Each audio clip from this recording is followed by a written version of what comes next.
That is crazy. I don't know where to go from here. I do.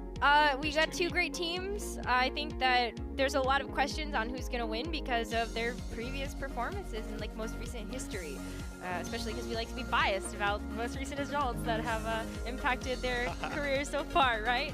So it's the perfect analysis.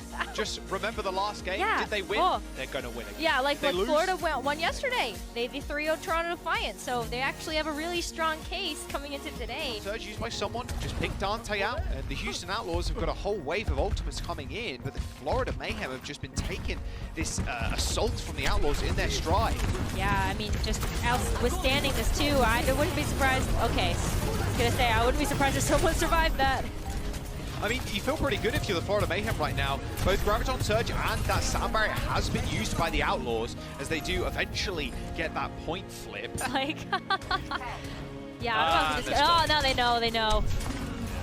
Okay, well, they can't waste any more time here. Last chance. That lamp couldn't even deploy quick enough to save someone there. Last chance indeed.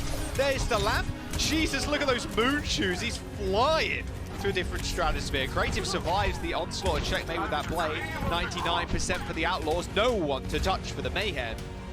Very different affair than it was on Village. 100 to 99. And we go to round number 3. Oh, I mean, I'm not sure when his jump was off cooldown there, but he stayed way too long in the front line when he was anti. Dante's closing that kill up with ease. And the Outlaws finish this quite quickly. Hydron has already taken Lastro with him, but he does end up going down. Arno's going to stall for a little bit of time on Lucio, but that's about it. Okay, Outlaws doing a recapping thing. 3%, 2%, 1% contested. It's actually checkmate on the Traitor as Fernando gets flung out onto someone. Merit looking, hunting, searching for someone in the back line to shoot with his railgun, but it doesn't quite find anybody. It's someone's bubble that he's looking at right now. Doesn't want to duel with Hydron, or at least not for the time being. No, there are a lot of other members from the Florida Mayhem looking straight at him, and now he's going on the offensive. Looking Hydron straight in the face, but notice the supports are lonely in the front line. RuPaul and Merit end up going down as overtime is here, and the Houston Outlaws use that beat to try and keep it in their favor. Someone also falls as the Florida Mayhem now unable to get back to the point, as Outlaws make it a 2-1 on control. There's a lot of different things happening in these two teams matching up, but last time we saw him on Ilios well. Okay, here comes the kill for the Outlaws. I believe it. There's a lamp kill. That's half a kill. It'll do. Play's been used. Someone is the focus. First kill for the Outlaws, and it is someone. Creative dead, however. Not good for the Outlaws. They've only got Lastro to heal now on the points. They're trying to just hunt for remaining members of the Florida Mayhem, but they want to group and go into the last possible second. 2.5 ticks acquired for Houston, and with no ults left in the bank, Lastro has to get this beat online if they want to sustain, although saying that, checkmate and RuPaul are in trouble. And there you go. Outlaws, they still have the blade and the flat screen to deploy. Speaking of which, RuPaul's going to use his. It looks like Hydron and him just firing through it right now, but it again forces Outlaws into a position they don't really want to be. Checkmate's taken pretty low, and as the payload rounds this final corner, Outlaws have to touch. Blade pulled, Hydron someone dead, Pelican's blade doesn't get too much done, but it's okay. It's going to save them, at least for the time being. 2.5 meters to go. Outlaws are aware. Oh, they're looking. Okay, oh, the grab. Everyone's the Graviton Surge on the stairs. Dante split off completely. The beat ends up coming out just in time, but because Lastro and Pelican tried to kill the Lucio on the payload, their attention was diverted. Now Pelican just gets laser beamed out of the sky, and Secret Agent Animo ends up coming up big for the Florida Mayhem there, distracting 2 members of the Outlaws and gaining Florida a map win. They need to clean up how they are making these engages, and I feel like it's someone's sorry that's really been catching them by surprise. And a Sombra. Widowmaker. And a Sombra too, yeah. You saw Merit a little bit earlier on trying to go for the hack and the kill. But they do have Animo on the brig. Maybe not. Maybe Animo can't heal all this damage. Nope, there's a team kill. Okay, Houston Outlaws, they all want the same thing that happened last map. Starting this strong with a team kill, and they're going to get killed himself with that one. There's got no recall left, and the Florida Mayhem now the turns of table, really. 14 kills for the Outlaws, only 4 for the Florida Mayhem right now, and 2 of those are from the Widowmaker.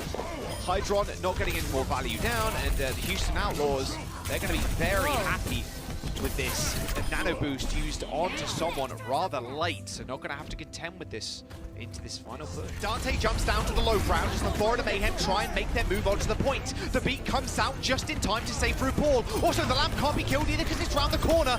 The Florida Mayhem are just going to push in. Houston Outlaws gets wiped.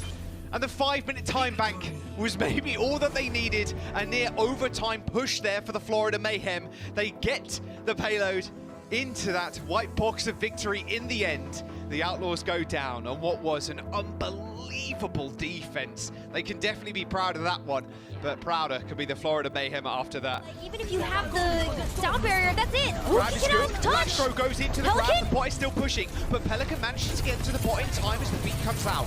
It hits 5 for the Outlaws, so they're going to be able to sustain through. However, kills are still coming through from Florida, but overwhelming presence in the spawn door plus the beat is going to secure them the fight. But 123 meters off a push and a lens some. Florida's going to try to wrap around. Grabbed on surge, hits Pelican and Dante. The lamp comes out, the beat later. Perfectly timed from the Outlaws, but now they have to contend with the blade. Someone's getting focused down, but Checkmate's place is just too good. He's slicing them apart. Dante and Lastro down, overtime ticking through, and the Florida Mayhem, they're going to end their season, their regular season strong. Pretty good. Thanks for joining us, of course, ladies and gentlemen, for two teams with huge aspirations in the postseason. The Outlaws are already locked. They're in a pretty decent spot. They don't have to compete in the play-ins. The Defiant, Chorong is able to find Barrett actually at the start of this round, right? A really exciting player to see move across from playing Lucio, where he was also really aggressive and there was a lot of skill expression in his play style. Hopper there going to be desuited as he tries to get away from Creative. Toronto start with point control on virtue of Merritt being out of the picture early in the round, but that looks to be rectified pretty quickly. Yeah, it's going to be the Outlaws now making their way towards the points, trying to take it. I mean, do you try and contest this if you're Toronto? You have the Transcendence. It would be a little bit of a throw there, but Hoppa's got the self-destruct. Oh, he gets taken out right as he's trying to get back in the mech. That's going to be the Transcendence here. Is that Chorong just extending that? Just so obnoxious from Chorong there. He gets nano boosted as it looks like a lot of attention was going his way. Disrupt the shot makes it a little bit harder to peak here. We're at 98%. Hopper's so low, almost too low to contest at all. It had to be Houston to move up on the point and touch, and here's that aforementioned blade. Deflected sleep back into Chorong. Yeah. That came from Twilight, Matt. Yeah, see, he just deflects it, puts Chorong to sleep, and then just leaves it as he gets back to the point. As Merritt's taking tons of damage, Creative just trying to keep everybody alive. Going to use an Amp Matrix here to seal the deal. Chorong again gets Creative. There's a pulse bomb here for Finale. Could be a big one if he can actually touch the point, but Lastro is keeping them at arm's length as much as humanly possible. He does get that pulse away, but doesn't even get around the door. This is the Tracer versus the Genji, kind of like what we saw in the Paris Eternal series for a bit. Is Hisu tries to get for the high ground. Merritt just lands a shot, just coming on the opposite side of him. Is another nice rail shot there. As this is all Outlaws thus far. Now they're going to work their way back towards the points, but Dante's got to build up some type of charge here, as both bubbles just use the first, and now a long-range grab there on a Hoppa. Oh, that's pretty brilliant. Immortality Field is rarely going to be enough in situations like that, and Dante got that charge very, very quickly. Still, the point's not flipped, though. Toronto doing a good job against stalling, but this is just reminding me of the previous round. This is round one. His ultimate. Here's a blade from Pelican. Gets himself an audience with Twilight, the king, and takes him down with the help of Dante. Immortality Field removed very quickly, and Pelican wants more, as he often does. This man wants the world. He's here to take it. For Toronto, though, needs to be another big Finale pulse bomb on someone who can't be thrown under an Immortality Field, and he's taken down by Creative. The Air Matrix went up pretty quick. Too fast for Finale to respond to, and there's no turning back time now for the Tracer player. Onto the point goes Hopper, the Immortality Field sheepishly deployed, but it's far too little, far too late. And the Outlaws end up with a pretty convincing map 1 showing, taking Ilios. Yeah, I wonder what the rest of the series has in store for us. If Toronto is going to experiment with some more compositions. Dante pretty charged up as he moves out of the... Really? Really? All right. Don't know how that's possible, considering he was on his way back to the point, but Creative is able to stand up on his own 2 feet and get the kill on Finale. The Outlaws are able to come back in, but you were right, Matt. They gave up 2 ticks and change. I feel like not having the Batiste here is going to be really hard. Not a lot of burst healing. I just hate it. Yeah. Doesn't matter, though. Fortunately, Hisu's able to make his own luck. Merritt slides on through like he's on cool runnings. Hisu absolutely smashed And the Outlaws looks like they're going to be able to hold up under this kind of heat. Merit exploding onto the scene in these last couple of fights. Combine that with Pelican's dangerous but effective Dragon Blade. And here you have a Houston Outlaws team that are going to take it to overtime. Interesting priorities there. Here's the grab. Dante shuts Hopper down. But still a good fight for the Defiant. This Air Matrix forces Finale, though, into a defensive posture. And Dante's able to punish him after the fact. Here he pushes. We disrupt the shot on the point. Creative should be able to keep Dante healthy. So Toronto have one chance to have what may resemble a fight, but it'll be scrappy at best. And you just see how strong the map is there with Dante, who's got the bubbles, but being able to keep the Zarya alive, the immortality field that ultimately allows the Outlaws to hold on. And 56 on that bubble, that grab charge. Oh dear, early pick, never a good sign. Not on someone like Finale, who's such a good recipient of Zarya bubbles.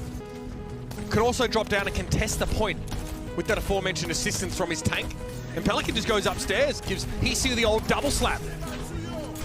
Yes, you see, I mean, when he goes right into the high ground, Pelican, he's got a bubble just going right at Hisu's face. There's nothing you can really do about it, because what? You shoot the bubble, you're not going to do any damage to Pelican.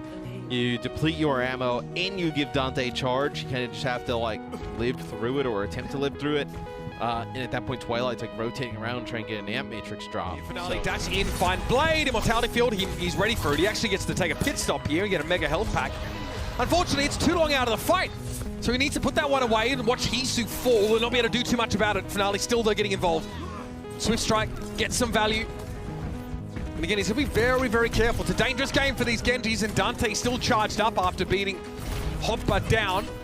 And this will be a checkpoint now once Chorong is extracted from the situation.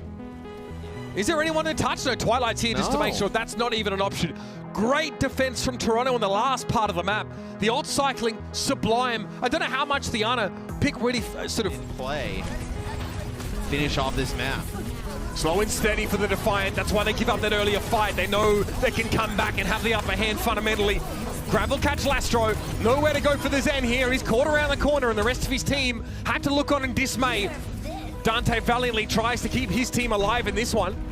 Good juking, but it's not enough against 5 hungry Toronto players.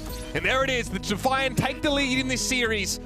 Convincing would be putting it lightly on that 12th win of the season to be 12-12. Now, I have bad news for those of you who enjoy symmetry. They cannot get to a 0 map differential in terms of when they want to take the risk of using them for charge. Oh dear, that's not good. Wow. This is not good. There. Yeah, I mean, this is terrible. An Amp Matrix here from the Defiant too? Toronto, not really sure what they're hoping to do with that. I mean, it's so easy for the Outlaws just to walk straight on past it. And they're going to get well and truly under the bridge here. Yeah, Dante tried to boost himself up over the rock and ended up basically making himself one shot. Got taken out there by Hisu coming off spawn here. So as look at this, they get Hopper with a nano. Dante's down, Soundbearer comes out only for 4 though. This is big, creative. He's just asking for it inside that immortality field, and the bot's so close. Where are the Houston Outlaws? They can't even touch. Merit tries to get forward here, but he gets blown up in seconds. The Toronto Defiant are so close. Lastro's forced away, can't do anything about it. And it's defeat plucked from the jaws of victory by the Outlaws. The Toronto Defiant return to perfect symmetry.